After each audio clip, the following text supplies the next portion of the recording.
नमस्कार, sports our देख रहे हैं। मैं हूं केस। चैंपियंस ट्रॉफी 2025 की शुरुआत हो गई है। पहले मैच में न्यूजीलैंड ने पाकिस्तान को 60 रन से शिकस्त दे दी।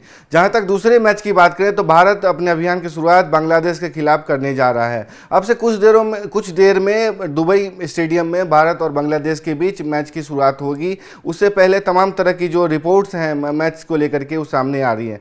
जहाँ तक प्लेइंग 11 की बात करें तो प्लेइंग 11 में टीम इंडिया के सामने तमाम तरह की सिरदर्दी बनने वाली है, क्योंकि जिस तरीके का मैच, जिस तरीके की पारी टीम इंडिया के बल्लेबाजों ने खेली, जिस तरह का प्रदर्शन इंग्लैंड के खिलाफ रहा, उससे यही लगता है कि जो इंग्लैंड के खिलाफ हमारी प्लेइंग 11 थी वही प्लेइंग 11 इस मैच में भी खेल सकती है।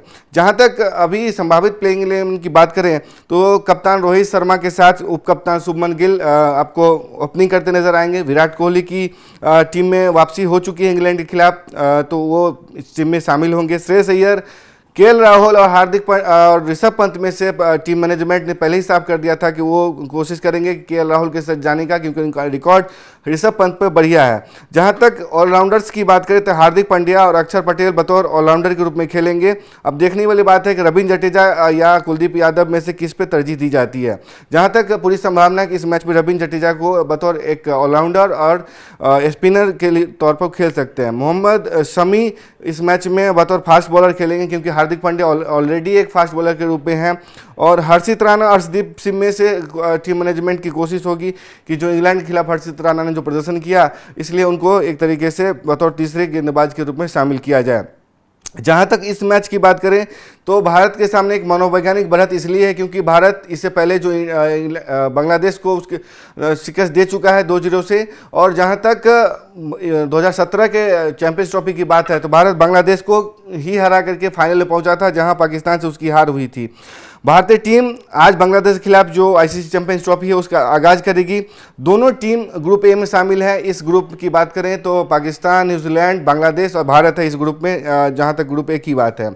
और भारतीय टीम इस टूर्नामेंट की सबसे सफल टीमों से एक है। उसने दो बार एक तरीके से ट्रॉफी जीते हैं। उसके बाद ऑस्ट्रेलिया ने 2 खिताब जीते हैं। जहां तक बांग्लादेश की बात करें तो बांग्लादेश को अभी भी इसमें मतलब ट्रॉफी का इंतजार है।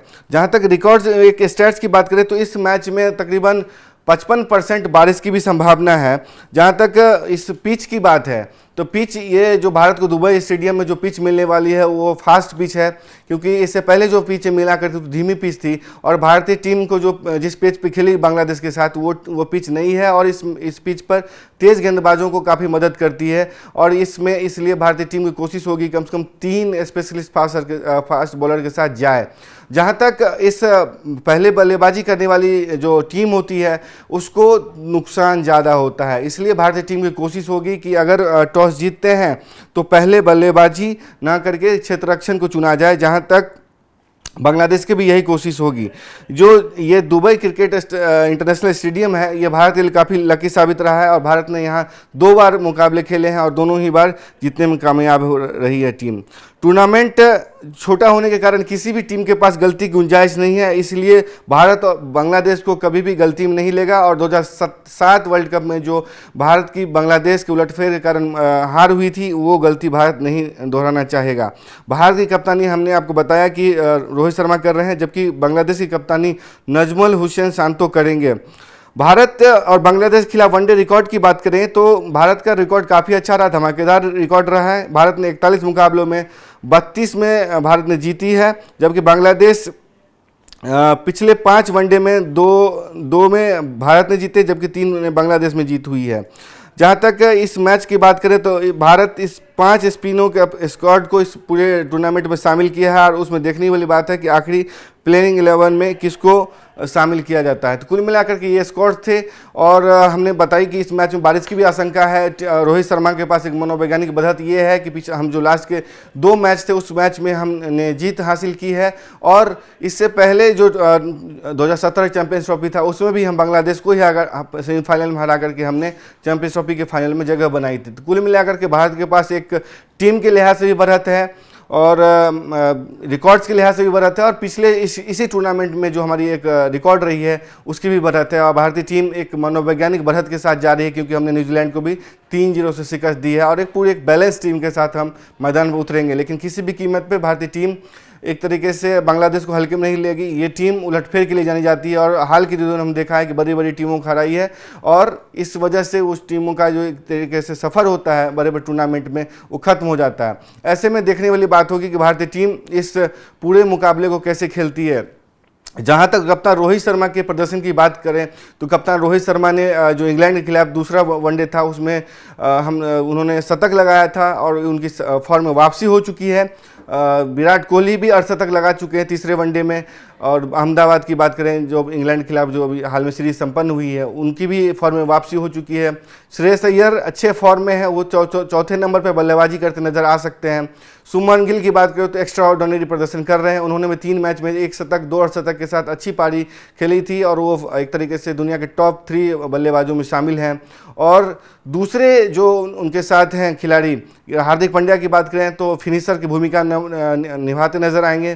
केएल राहुल से ज़्यादा मतलब बेहतर प्रदर्शन की उम्मीद होगी क्योंकि उनका जो एक तरीके से डाउन ऑर्डर है वो बार बार चेंज होते रहा है। कोशिश करेंगे कप्तान ये कोच गंभीर कि उनके उसमें चेंजेस ना करें, क्योंकि अगर उनके बल्लेबाजी क्रम में चेंजेस होते हैं तो उनके प्रदर्शन पर इम्पैक्ट करता है। क्योंकि हमने देखा कि उनसे पहले इंग्लैंड के खिलाफ सीरीज में अक्षर पटेल की टेस्टिंग हुई, हालांकि वो अच्छा प्रदर्शन किए लेकिन इसी वजह से केएल राहुल के प्रदर्शन में खराबी आई, जिसकी आलोचना भी जहीर खान और तमाम जो साथी कमेंटेटर से खिलाड़ी रहे हैं गौतम गंभीर के, उन्होंने की कि आपको इतनी फ्लेक्सिबिलिटी अपनाने की जरूरत नहीं है, करते हैं तो उसकी प्रोसेस होती है। क्योंकि हमने देखा है कि टीम के बैटिंग कॉम्बिनेशन के साथ छेड़छाड़ काफ़ी लॉन्ग टर्म में नुकसानदायक साबित होती है, क्योंकि उस खिलाड़ी के मोरल में दिक्कत आती है, गेंद खेलने की समझ में कमी आती है।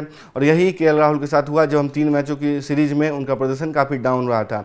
उन केएल राहुल से और इसलिए भी उम्मीदें हैं क्योंकि उनका जो कंपटीटर है वो ऋषभ पंत है। ऋषभ पंत एक 27 साल के तकरीबन उनसे 4 साल के छोटे हैं, 4 से 5 साल के छोटे हैं और उनका स्ट्राइक रेट लास्ट के डेथ ओवर्स में ज़्यादा रहा है। वो अच्छी बल्लेबाजी कर सकते हैं क्योंकि केएल राहुल जो 30वें और 35वें ओवर में 6 डाउन पे आते हैं उनसे प्रदर्शन नहीं हो रहा है और उस समय एक तेज़ रन की दरकार होती है जहाँ पे ऋषभ पंत ज़्यादा बेहतर अपनी बल्लेबाजी से न्याय कर पाएंगे।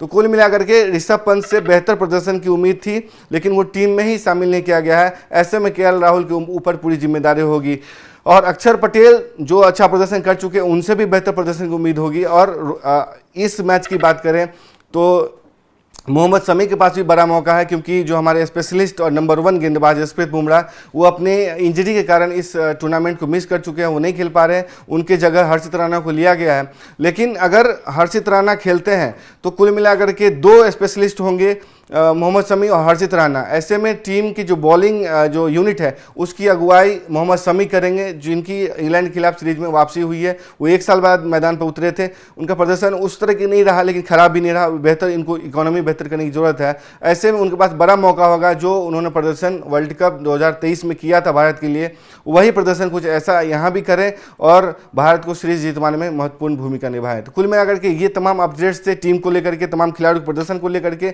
अब बांग्लादेश को लेकर के। अब देखने वाली बात है कि मैच का रिजल्ट क्या आता है, क्या भारतीय टीम पिछले ही मुकाबले जैसे खेलते हैं और बांग्लादेश को एक तरीके से धूल चटाती है। तो आने वाला वक्त बताएगा। तब तक के लिए देखते रहें स्पोर्ट्स आवर। नमस्कार।